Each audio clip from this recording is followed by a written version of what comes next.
Assalamualaikum warahmatullahi wabarakatuh. Bismillahirrahmanirrahim. Alhamdulillah ja'ala man hajainuhu bainal kaf wa nun. Inna ma'amruhu idza arada syai'an an yakula lahu kun fayakun. Allahumma shalli ala dzatil Muhammadiyah al-latifatil ahadiyah samsi sama'il asrar wa mazharil anwar wa markazi madaril jalal wa qutbil falakil jamal. Allahumma ftah lana abwaaba rahmatik. Amin. Wa ta'ataf ala qulubina bi mahabbati wa tajal arwahina bi musyahadati wastahdim kulla durratun minal jamil ibadati. Walhamdulillahi rabbil alamin.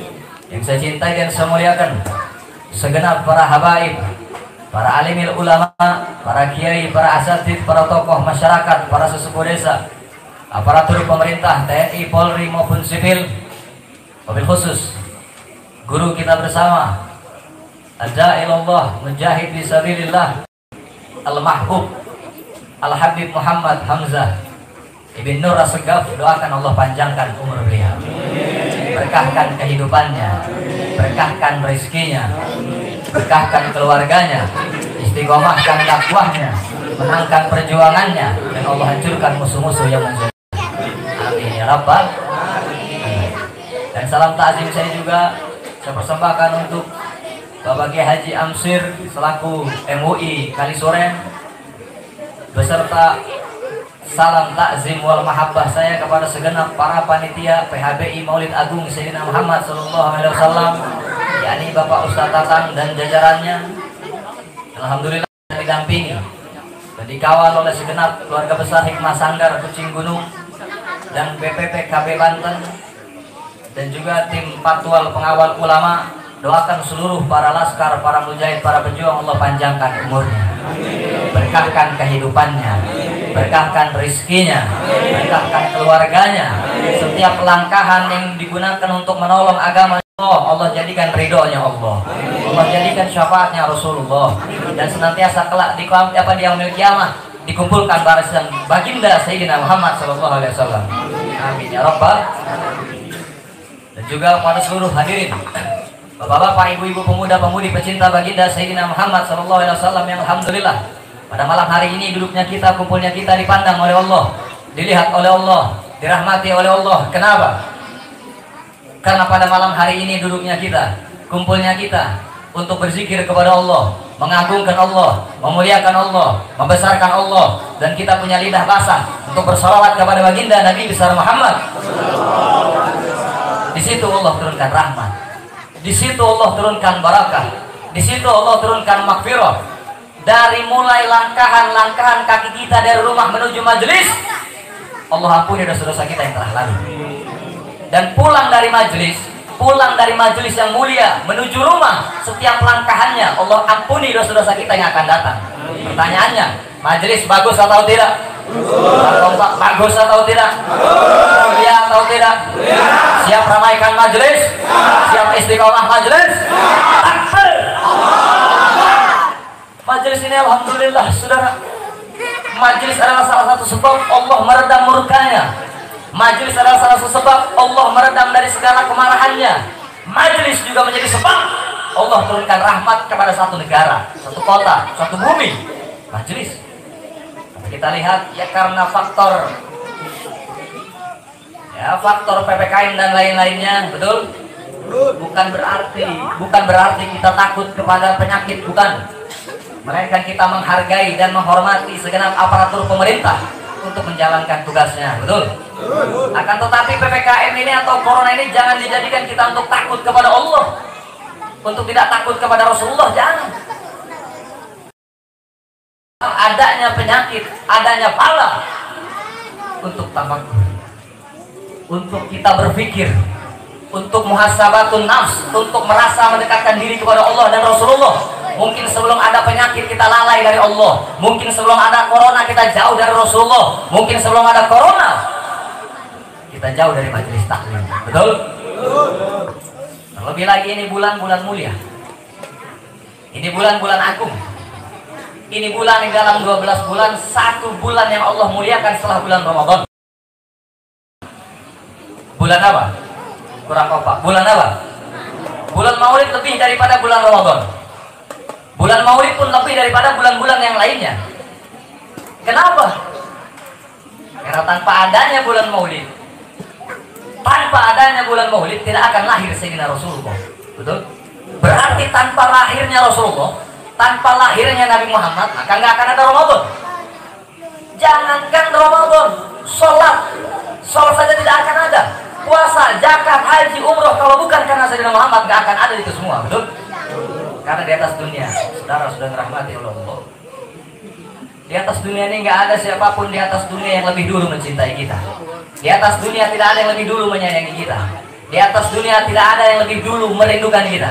Di atas dunia tidak ada yang lebih dulu membela kita. Di atas dunia tidak ada yang lebih dulu berjuang demi kita selain daripada Sayyidina Muhammad. Bagaimana mungkin bisa-bisa sebelum Sayyidina Rasulullah SAW intikal, wafat, yang ditanya umatnya, beliau berjuang berdarah, menangis setiap malamnya memohon kepada Allah demi keselamatan kita umat Nabi Muhammad, demi keselamatan kita. Tapi pertanyaannya, sejauh apa kita sudah membalas Rasulullah? Sudah sejauh apa kita membela Rasulullah? Sudah sejauh apa kita meneladani Rasulullah? Yang di zaman sekarang banyak orang mengaku cinta kepada Sayyidina Muhammad, betul? Banyak orang mengaku cinta sama Nabi, banyak gak? Banyak gak? Tapi faktanya, realitanya, di lapangannya, ya contoh ketika syariatnya dihina, dinistakan, bergerak atau tidak? Tidak. Ketika dihina dengan menggambar karikatur Nabi, menggambar wajahnya Nabi, padahal itu hal yang diharamkan dalam syariat, dalam Islam, kita marah atau tidak? Marah atau tidak? Paling kita biasa saja. Tapi kalau lihat artis di berita, terus kawin cerai ada yang meninggal, kita sedih sampai bikin status. Betul nggak? Apalagi kalau ketinggalan ikatan cinta, lebih kacau itu. Betul nggak? Pertanyaannya, kita lebih cinta artis apa Rasulullah? Lebih cinta artis apa lebih cinta Nabi? Lebih cinta artis apa lebih cinta ulama? Cinta artis atau cinta habaib? Buktinya mana buktinya? Yang kita tahu, cinta tanpa bukti adalah dusta aja. Betul? Cinta tanpa bukti jadinya kurang kompak. Cinta tanpa bukti jadinya pernah dibohongin ya? Pernah di PHP-in?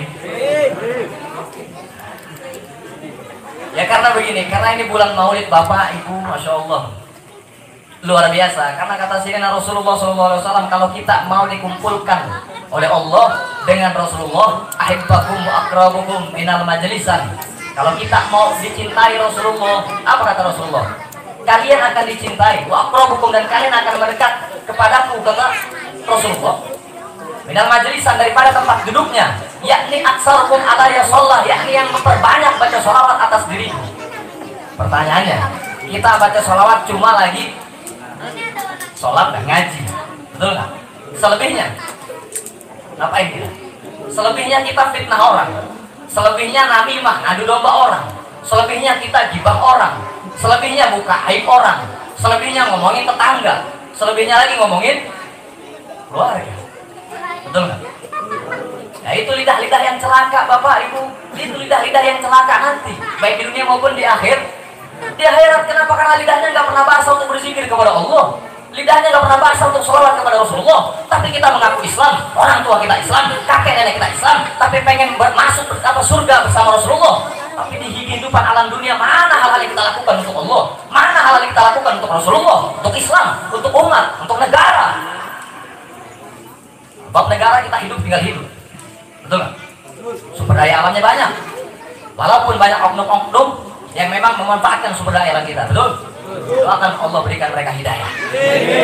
Karena seandainya Freeport jatuh ke tangan Indonesia, dikuasai bangsa Indonesia yang kelola putra daerah, maka Indonesia tidak akan pernah miskin atau punya utang. Betul? Di sini jelas? Ustaz kok bahas-bahasnya ke negara-negara? Oh iya. Ya kan kita pengen menciptakan bagaimana baldatun thayyibatun wa rabbun ghafur yang diajarkan oleh Allah dan Rasulullah. Kalau finansialnya tenang, kita punya keluarga, dapur, anak, istri, susunya kebeli, pampersnya kebeli. Pertanyaan saya, ibadah tenang atau tidak? Sholat tenang atau tidak? Haji tenang atau tidak? Jihad tenang atau tidak? Tapi kalau dapur nggak ngebul, susu nggak kebeli, pampers nggak kebeli, make up istri nggak kebeli, kira-kira ibadah tenang atau tidak? Sholat tenang atau tidak? Ngaji tenang atau tidak? Tidak tenang, saudara. Gitu kan?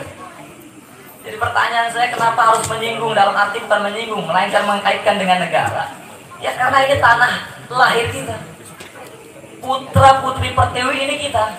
Yang menjaga ibu putra putriwi adalah kita, bangsa Indonesia. Saya pernah dapat kisah. Jadi saya punya guru Habib Muhammad Bahari bin Ali bin Smith. Waktu ketika beliau punya guru yakni Habib Sayyid Muhammad Alwi Al-Maliki Al-Hasani berziarah ke makam Rasulullah di Madinah. Beliau bercerita kepada saya waktu ketika Sayyid Muhammad bin Alwi Al-Maliki Al-Hasani berziarah ke Madinah Munawwarah. Beliau ini nazroh langsung kepada Rasulullah. Karena para wali, para aulia kalau ziarah ke makam Rasulullah itu berjumpa dengan Rasulullah. Karena mereka para nabi, mereka para wali, mereka para orang soleh itu nggak mati. Sebagaimana dalam surat Al-Baqarah. Wala taqulu, jangan kamu mengatakan lima yuqtalu fi sabili amwatan. Jangan kamu mengatakan, nggak boleh kita ngatain wali, nabi mati, boleh. Walakin bal ahya, akan wala tashkurun, sedangkan kita tidak mengetahuinya. Kenapa? Karena kaidah dalam tafsir tersebut, kita ini penuh dosa, penuh hijab, jadi tertutup hati kita, tertutup mata batin kita untuk melihat mereka. Tapi mereka para wali, mereka minal auliya Allah, itu terbuka hijabnya. Jadi ketika berziarah ke makam Rasulullah, ya dia bercengkrama, ngobrol, melihat Rasulullah. Karena itu yang paling berharga di atas dunia, selain apapun gak ada lagi. Nah, suatu ketika Sayyid Muhammad bin Alwi Al-Maliki Al-Hasani berziarah. Ini Sayyid Muhammad melihat di belakang Rasulullah. Ini banyak orang. Banyak barisan orang. Sayyid Muhammad nanya, "Ya Rasulullah, di belakang kamu siapa?" "Orang Indonesia." Maka paling banyak kuota haji umroh punya siapa? Punya siapa? Boleh tanya Pak MUI-nya itu. Gitu kan? Paling banyak Indonesia. Karena Indonesia ini jangankan Rasulullah, sampai Sultan Aulia Syekh Abdul Qadir Jailani pun pernah menginjakkan kaki di Indonesia. Jadi coba kita main ke Tasikmalaya, Pamijahan, Syekh Abdul Muhyi radhiyallahu anhu. Gitu kan? Jadi hal-hal ini disebutnya al-imanu bila hadir, iman tanpa tapi wajib bagi kita yang berkeyakinan akidah Ahlus Sunnah wal Jamaah, wajib meyakini mukjizatnya karomahnya para wali. Jangan datang ke kiai, ke habib, ke ulama kalau lagi ada perlu doa. Habib, kiai, ustaz, saya mau hajatan, minta doa biar nggak hujan. Parah. Habib, kiai, ustaz, abuya, ajangan, datang ke rumahnya, minta air. Kenapa? Banyak utang saya. Jadi Habib, kiai, ustaz ini disuruh melunasi utang. Dengan karomahnya beliau, kira-kira kacau tidak? Pantas tidak? Lu kira Habib, kiai, ulama, tukang servis AC datang kalau ada butuhnya doang, betul nggak? Ini harus dirubah nih. Ini kampung apa namanya? Kalisuren, betul nggak?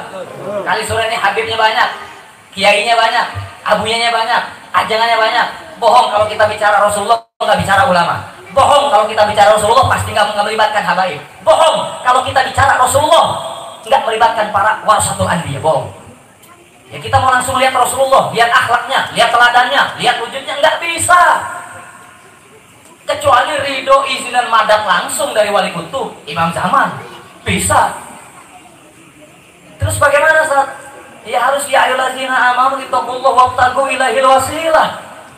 Hai orang yang beriman, bertakwalah kamu kepada Allah, lalu carilah jembatan, carilah perantara yang menghubungkan kamu, yang mendekatkan kamu kepada Rasulullah. Siapa? Mereka al-ulama warasatul. Sampai sini jelas nggak? Ya, kalau ceramah itu sebetulnya nggak perlu panjang lebar, ya Kiai, Ustaz, nggak perlu. Yang penting intinya paten, padat, diingat, dipahamin, pulang ke rumah, diamalkan.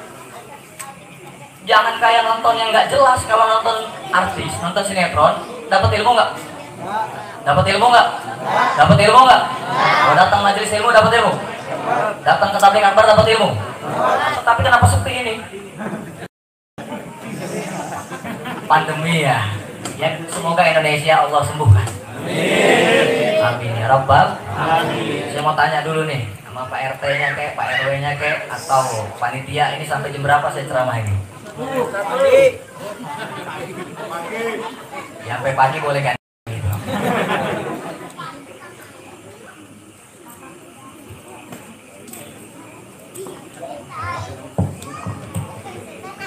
Minum tangan kanan, tangan kiri. Faktanya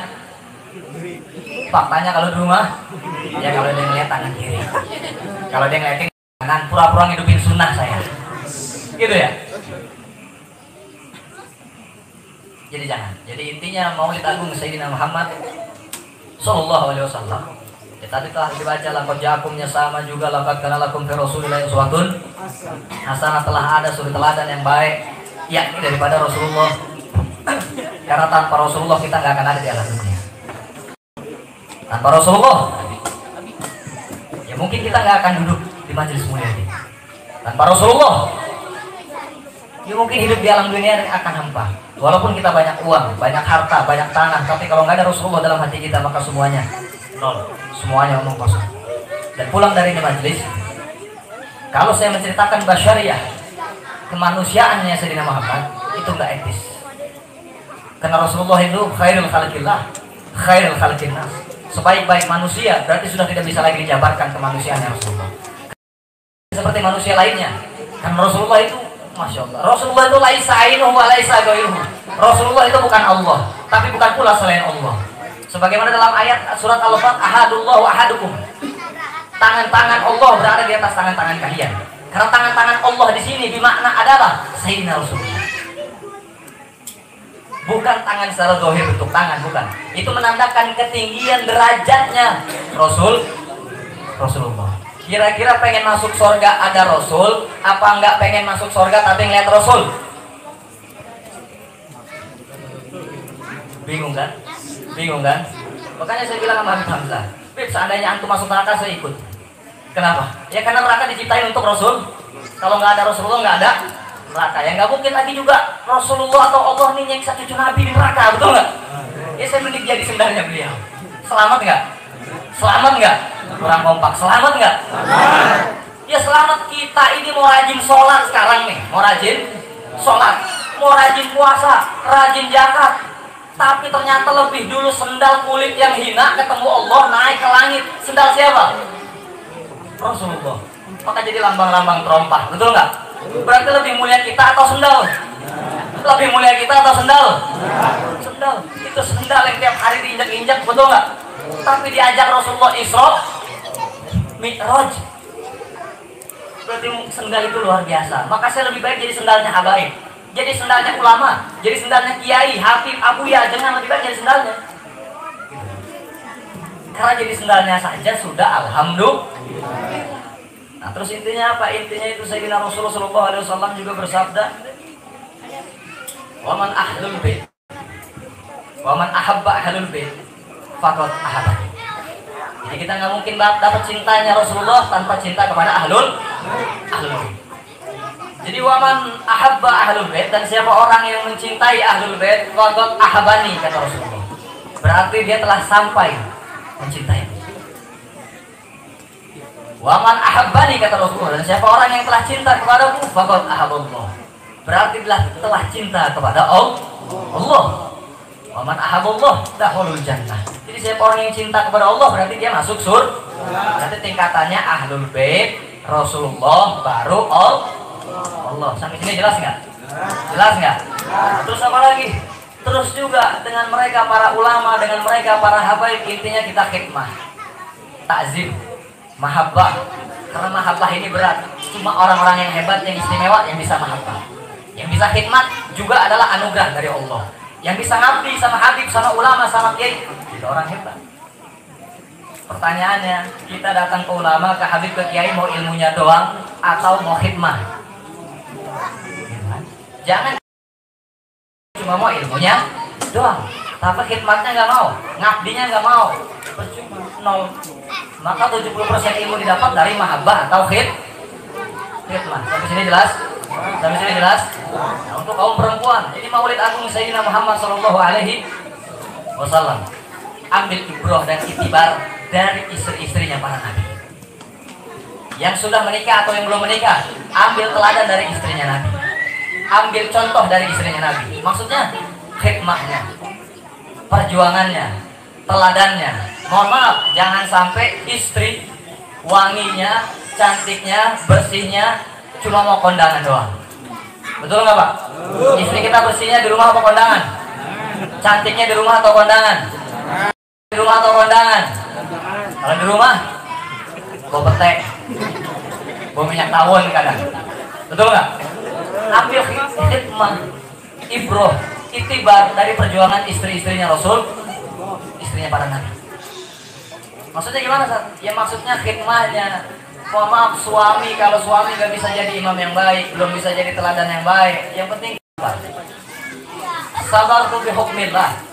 Jadi sabar dengan takdir Allah, dengan hukum-hukum Allah. Misalnya Allah jadikan kita punya suami ini malas sholat, jarang ngaji, atau nggak kenal habib, nggak kenal ulama, maka kita khidmahnya itu dengan taat. Jangan ngelawan, jangan bandingin suami kita dengan suami orang lain, nggak boleh. Itu akhlaknya Rasulullah. Terus gimana, Ustaz? Sedangkan suami saya adalah pemimpin, tanggung jawab, itu urusan dia kepada Allah. Walaupun yang tanggung adalah suami, tapi itu urusan dia kepada Allah, sebagaimana Allah memberikan kemuliaan kepada istrinya Fir'aun, Sayyidah Asyiyah radhiyallahu anha. Pertanyaannya, mau nggak jadi istrinya Fir'aun? Mau nggak jadi istrinya Fir'aun? Nggak mau kan? Tapi Sayyidah Asyiyah itu mau. Berarti sabar atau tidak? Istimewa atau tidak? Ngeluh atau tidak? Nggak ngeluh. Kita semoga dengan sebab Abdul Mumin kita punya doa, ya Allah berikan hati saya, suami saya hidayah, berikan suami saya hidayah, terus ketok pintu langit, jangan minta cerai, jangan gugat cerai, jangan. Karena cerai ini Masya Allah artinya firaq mufaraqah, berlepas diri, termasuk pada Allah dan Rasulullah. Tapi saat suami saya ini bajingan, mohon maaf, brengsek, nggak pernah sholat, gimana Sat? Jangan, kecuali dia yang cerai. Guru saya perintahkan, saya punya mursyid, kamu boleh menceraikan dengan 2 syarat. Pertama, murtad. Kedua, selingkuh. Kalau selingkuh, kalau kita sabar, langsung jadi wali antum. Siapa yang stempel? Sayyidah Zainab. Tapi pertanyaannya, kuat nggak diselingkuhin? Kuat nggak? Kuat nggak? Termasuk para suami. Ambil teladan Rasulullah di kehidupan sehari-hari. Contohnya, ya misalnya dalam bab rumah tangga emang riskan. Ya contohnya kalau rumah tangga amburadul, ibadah juga nggak beres, ngaji juga nggak beres, gitu kan? Bagaimana mau ambil teladan Rasulullah? Ya kalau kita semuanya nggak beres. Contohnya, ya punya istri ini cerewet banget, mau ngaji keluar diomelin, mau sholat ke masjid diomelin, dicemburuin. Cemburu boleh, berlebihan yang jangan. Masuk akal nggak? Masuk akal nggak? Masuk akal ya. Terus bagaimana suami kalau punya istri yang cerewet banget, terus sujon mulu sama laki? Ada yang begitu ya Pak? Ada ya Pak? Ada ya? Terus gimana? Sama aja. Sobar tuh bihukmillah, jangan cari lagi. Maksudnya saya tidak mendukung poligami, juga tidak melarang poligami. Karena kata mursyid saya gitu loh, kalau kita 1, punya istri 2, 11, punya istri 3, 111, punya istri 4, 1111. Jadi berkelipatan muskilahnya, masalahnya. Tapi kalau sanggup dan adil, monggo. Pertanyaannya adil atau tidak? Adil atau tidak? Ya, itu babnya kita lewat ya. Suami kalau istrinya nyap-nyap, jangan dicerai. Jangan. Suami istrinya nggak sholat, istrinya susah diatur, istrinya ngerengkal mulu kalau disuruh, juga jangan dicerai. sabartu bi hukmillah. Bal ana syakirun. Bersyukur kepada Allah, mungkin dengan didikan istri kita dididik jadi wali. Berapa banyak wali-wali yang dididik oleh Allah punya istrinya cerewetnya luar biasa. Betul nggak? Luar biasa. Saya pernah diceritain guru saya itu ada habib, ada ulama kalau nggak salah kiai lagi ngajar gini, datang istrinya itu dilasi itu suaminya suruh pulang. Itu habibnya manut, derek mawon ikut aja gitu loh. Tapi setelah bertahun-tahun beliau sabar pas ya Allah angkat derajatnya jadi wali. Doanya langsung sekali ucap kabul. Sanggup nggak Pak? Ya saya sendiri lagi belajar. Gitu. Punya istri cerewet, alhamdulillah. Punya istri cemburu, alhamdulillah. Ya bisa jadi kalau kita nggak nikah sama yang nggak cerewet, bisa jadi kita suka main maksiat, betul kan? Bisa jadi kita ingkar, bisa jadi kita ya luar biasa lah keburukan.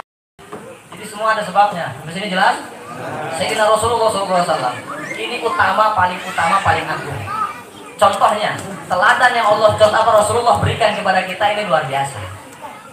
Sebagaimana wa marsalnaka illa rahmatan lil alamin. Sabar pun termasuk rahmat dari Allah. Karena hanya orang hebat yang sanggup sabar. Contohnya ketika Rasulullah dakwah ditimpahin, Rasulullah itu yang menimpahinnya Rasulullah yang ludahnya sakit. Rasulullah balas apa? Bawain bubur, bawain nasi. Kita kalau tetangga sama tetangga diludahin,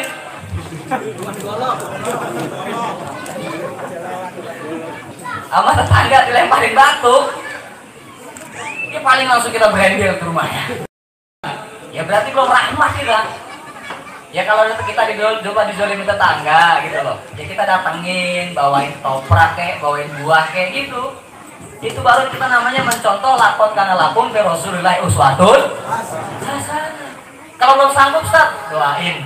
Karena kita kalau ketemu pasti ngerundel, betul nggak? Sebagaimana Idul Fitri, salaman mas salaman. Ngerundel mah, ada kesempatan gua sikat lu gitu kan? Ya jangan begitulah, jangan begitu ya. Jadi pulang dari majelis, Ustaz bilang begini, belajar. Semua nggak ada yang langsung. Karena apa? At-tadarus minal hikmah. Karena step by step adalah bagian daripada hikmah. Nggak ada yang langsung. Bersyukur kepada Allah kita dapat hidayah. Yang hadir pada malam hari ini adalah pilihan dari Allah. Pilihan dari Allah. Bersyukur, kita jangan banyak ngeluh, apalagi di status kok hidup gua gini amat. Justru kita ini beruntung dilahirin orang tua kita Islam. Bersyukur kita punya Nabi Sayyidina Muhammad. Dengan rahmatnya itu, Masya Allah. Lebih penting Al-Quran apa Rasulullah, saya tanya. Lebih penting Al-Quran apa Rasulullah? Lebih penting Al-Quran apa Rasulullah? Lebih penting Rasulullah. Kenapa? Karena beliau ini adalah yang nunjukin Al-Quran.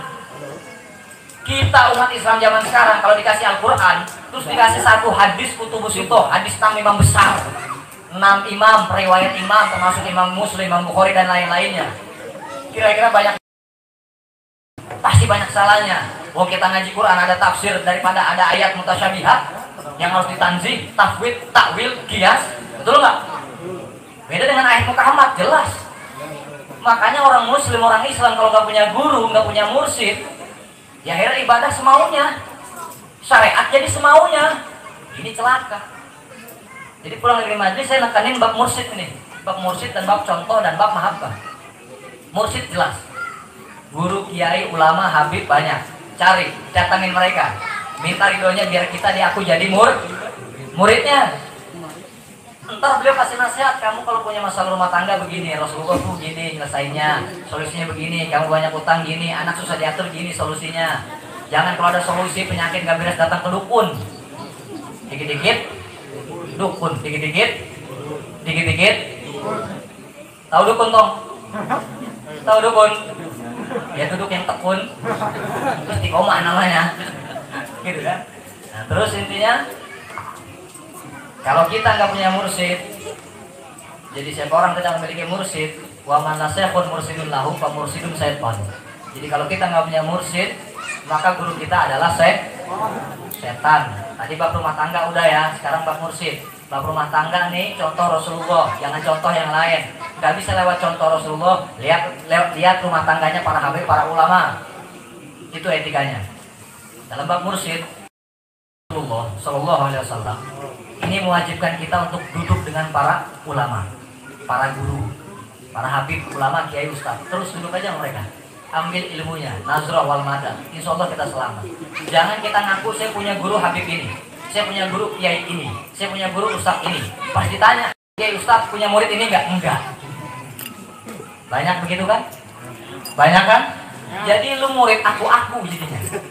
Murid aku jangan. Pertanyaannya kalau nggak diaku enak nggak? Berjuang udah keras gitu ya, setiap hari udah nungguin, tapi nggak diaku gimana? Sakit hati kan? Begitupun guru, kita lebih sakit hati nggak diaku sama Rasulullah sebagai umat. Nanti mau nyari pertolongan kemana? Mau nyari pertolongan kemana? Ke camat, ya lagi seksa juga kan? Ya kalau dia nggak amanah ya diseksa, gitu kan? Tapi kalau lurah camatnya amanah pasti surga. Selamat itu aja pilihannya. Nggak ada dunia dan akhirat itu kayak main catur, remis nggak ada. Ada nggak remis? Ya nggak ada pilihannya. Kalau nggak neraka ya surga, itu doang. Jadi jangan hidup balance, dunia akhirat balance itu bagus, tapi kurang tepat. Kurang tepat, gitu loh. Kurang tepatnya gimana, Sat? Ya maksudnya dunianya kita kuasain di tangan, akhiratnya ada di sini. Jangan sampai dunianya di hati, akhiratnya kagak.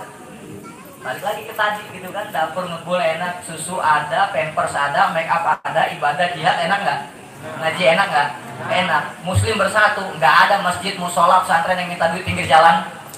Betul nggak? Zakat malnya berjalan, infak sodakohnya amanah sampainya. Ya kita jangan sampai kalah sama yang lain lah. Mayoritas negara Indonesia adalah Muslim, betul nggak? Karena kita harus watasimu bihablillah, harus bersatu bihablillah dengan tali-tali Allah. Nih maksudnya bukan tali. Ya tali-tali Allah yang mereka minal habaib ya tali Allah, ulama ya tali Allah, kiai ya tali Allah. Tali bermakna menyatukan, merekatkan. Gitu.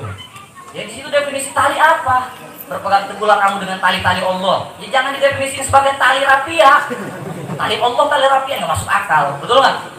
Ya ada lagi tali jemuran. Jadi tali-tali Allah mereka yang menyambungkan, murabiton yang menyambungkan kita kepada Allah dan Rasulullah. Sampai sini jelas nggak? Sampai sini jelas nggak? Ini udah jam 11. Nanti masih ada guru saya Habib Hamzah Segaf. Intinya pada malam hari ini, pulang dari ini majelis, contoh Rasulullah lewat ulama, jangan lewat Google dan YouTube. Mau cari ilmu di Google banyak, mau cari ilmu di YouTube banyak, tapi mau cari sanad di Google ada nggak? Nah, Google ngajinya sama siapa? YouTube ngajinya sama siapa? Nggak ada kan? Gitu loh. Misalnya saya punya guru, Habib Bahar ini punya guru, Habib Hasan Baharun, Habib Hasan punya guru, Habib Zain Ibrahim Smith punya guru. Sanad namanya. Sanad bukan? Sanad. Lah kalau di Google sanadnya kemana? Dari Google ke YouTube mungkin Instagram. Kita ketemu, jangan ngaji lewat guru dong. Majelis TPA, PAUD ada di Kalisuren, penuhin. Setuju nggak? Setuju nggak? Setuju. Apalagi sekolah udah mulai face to face ya. Alhamdulillah. Ya bagi saya kalau sekolah belajar di rumah pembodohan sih. Karena bagi saya lebih penting ketemu guru dibanding ilmu. Lebih penting ketemu guru. Walaupun kita ditanya ngerti nggak? Enggak. Tapi pulang dari situ ada madat face to face, ketemu mata dengan mata itu madat namanya. Pasti jadi ngerti. Benar nggak? Kadang di sekolah kagak ngerti, di rumah itu madat itu. Hati-hati. Begitupun agama.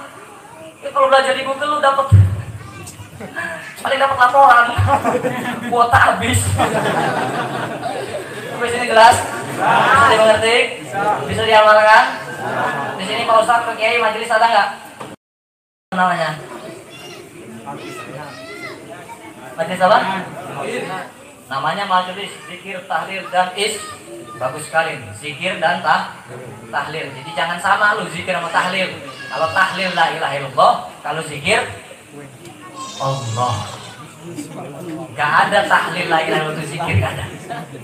Ya ayyuhallazina amanu uzkurullah katsiran.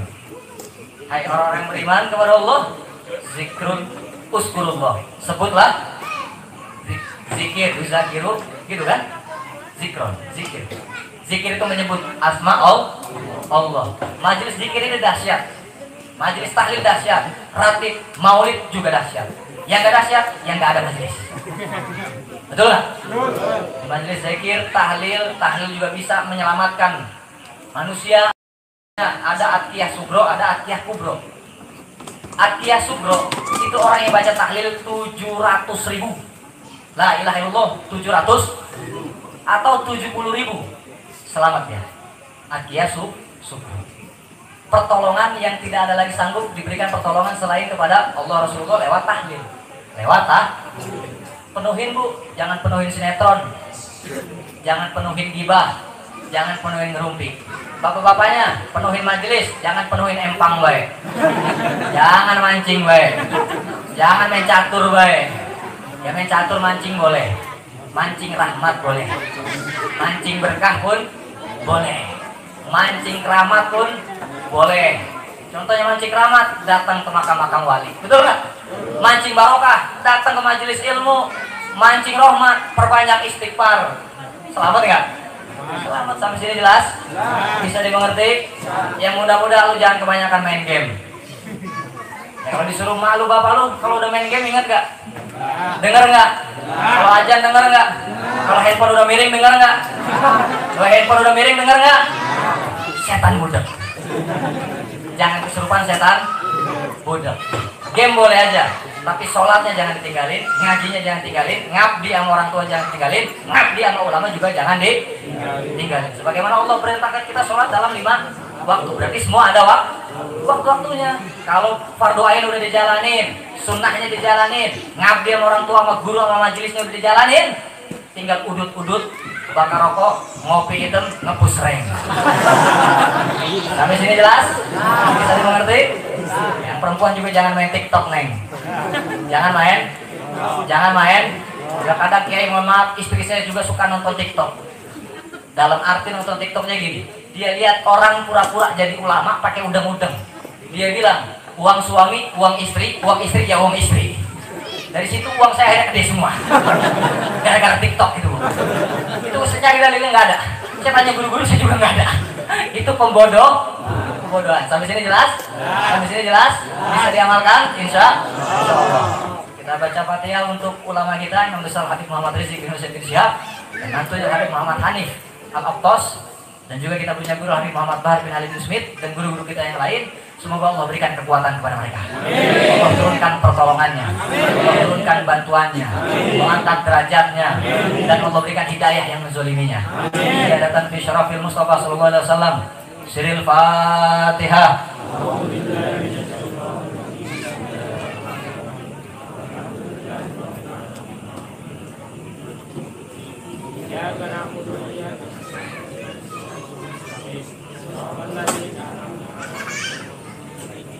Allahumma sholli ala sayyidina Muhammadin fil qulubin wa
maaf walaupun itu. Assalamualaikum warahmatullahi wabarakatuh. Waalaikumsalam warahmatullahi wabarakatuh.